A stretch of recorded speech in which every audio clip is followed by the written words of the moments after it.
भक्त के लिए भगवान स्वयं देने आए गवाही। एक बार दो ब्राह्मण वृंदावन की यात्रा पर निकले। उनमें से एक वृद्ध था और दूसरा जवान था। मार्ग लंबा और कठिन था, जिस वजह से उन दोनों यात्रियों को यात्रा के दौरान कई कष्टों का सामना करना पड़ा। उस समय आज की तरह रेलगाड़ियों और बसों की सुविधा उपलब्ध नहीं थी। यात्रा के दौरान युवा ब्राह्मण ने वृद्ध व्यक्ति की खूब मदद की, जिसकी वजह से वृंदावन पहुंचकर उस वृद्ध ब्राह्मण ने कृतज्ञता जताते हुए कहा कि हे युवक, तुमने मेरी खूब सेवा की है। मैं तुम्हारा अत्यंत कृतज्ञ हूँ। इस सेवा के बदले मैं तुम्हें पुरस्कार देना चाहता हूँ। पर उस युवा ब्राह्मण ने पुरस्कार लेने से मना कर दिया, जिसके बाद वृद्ध व्यक्ति हठ करने लगा।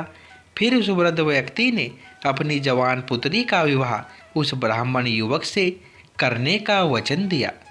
ब्राह्मण युवक ने वृद्ध व्यक्ति को समझाया कि ऐसा नहीं हो सकता, क्योंकि आप बहुत अमीर हैं और मैं तो बहुत गरीब ब्राह्मण हूँ।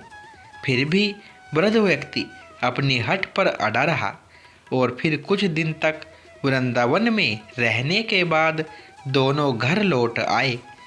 वृद्ध व्यक्ति ने अपनी बेटी का विवाह ब्राह्मण युवक से तय कर दिया। वृद्ध व्यक्ति ने सारी बातें घर पर आकर बताई कि उसने अपनी बेटी का विवाह एक ब्राह्मण से तय कर दिया है, पर पत्नी को ये सब मंजूर नहीं था। उस वृद्ध पुरुष की पत्नी ने कहा कि अगर आप मेरी पुत्री का विवाह उस युवक से करेंगे तो मैं आत्महत्या कर लूँगी। कुछ समय व्यतीत होने के बाद ब्राह्मण युवक को चिंता होने लगी कि वृद्ध अपने वचन को पूरा करेगा या नहीं। फिर ब्राह्मण युवक से रहने गया और उसने वृद्ध ब्राह्मण के पास जाकर उसको अपना वचन याद करवाया।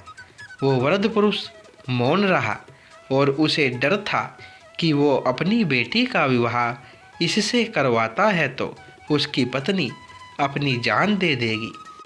वृद्ध पुरुष ने कोई उत्तर नहीं दिया। तब ब्राह्मण युवक ने उसका दिया हुआ वचन याद करवाने लगा। तभी वृद्ध ब्राह्मण के बेटे ने उस ब्राह्मण युवक को ये कहकर घर से निकाल दिया कि तुम झूठ बोल रहे हो, तुम मेरे पिता को लूटने के लिए आए हो। फिर ब्राह्मण युवक ने कहा कि ये सारे वचन तुम्हारे पिताजी ने शिवग्रह के सामने दिए थे। तब वृद्ध व्यक्ति का ज्येष्ठ पुत्र, जो भगवान को नहीं मानता था, युवक को कहने लगा कि अगर तुम कहते हो कि भगवान इस बात के साक्षी है तो यही सही।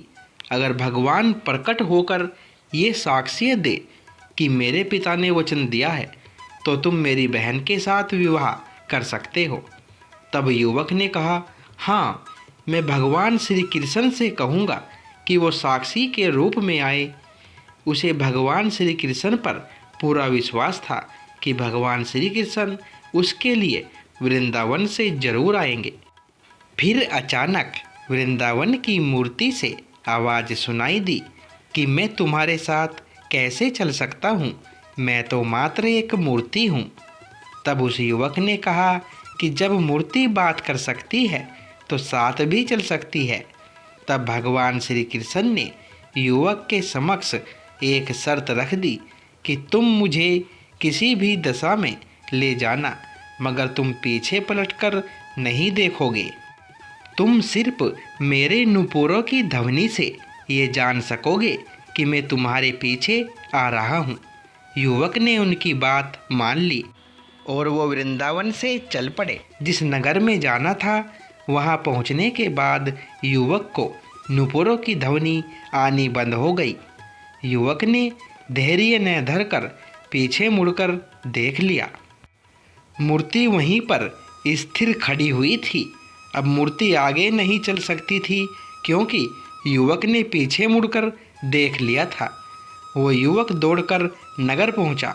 सब लोगों को इकट्ठा करके बोलने लगा कि देखो, भगवान श्री कृष्ण साक्षी रूप में आए हैं। लोग स्तंभ थे कि इतनी बड़ी मूर्ति इतनी दूरी से चलकर कैसे आई। फिर भगवान श्री कृष्ण की मूर्ति ने सबके सामने ब्राह्मण युवक की गवाही दी। उसके बाद वृद्ध ब्राह्मण की पुत्री के साथ उसका विवाह संपन्न हुआ। विवाह के बाद उस युवक ब्राह्मण ने श्री वरग्रह के सम्मान में उस स्थल पर एक मंदिर बनवा दिया और आज भी लोग इस मंदिर में साक्षात श्री गोपाल की पूजा करते हैं। जय श्री कृष्णा। दोस्तों, ये कथा आपको अच्छी लगी हो तो वीडियो को लाइक करें, शेयर करें और चैनल पर पहली बार आए हो तो चैनल को सब्सक्राइब करें। धन्यवाद दोस्तों।